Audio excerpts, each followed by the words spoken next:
বাংলাদেশ জাতীয়তাবাদী দল বিএনপি আমি বলেছি যে আমি 297টা আসনের কথা তথ্য দিচ্ছি। সেখানে 209টা আপনার আসন তারা পেয়েছে প্রাথমিকভাবে আমাদের কাছে যে তথ্য আছে সেই অনুযায়ী। বাংলাদেশ জামায়াতে ইসলামী পেয়েছে 68টা,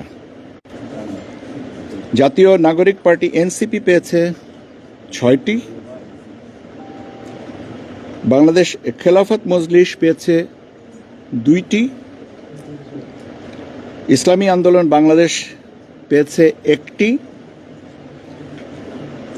গণ অধিকার পরিষদ পেয়েছে 1টি, বাংলাদেশ জাতীয় পার্টি বিজেপি পেয়েছে 1টি, গণসংহতি আন্দোলন পেয়েছে 1টি, খেলাফত মজলিস পেয়েছে 1টি, আর 7টা স্বতন্ত্র প্রার্থী আসন পেয়েছেন, বা 7টা আসনে স্বতন্ত্র প্রার্থী আমাদের কাছে ভোটের হিসাবে এগিয়ে আছেন অন্যদের থেকে।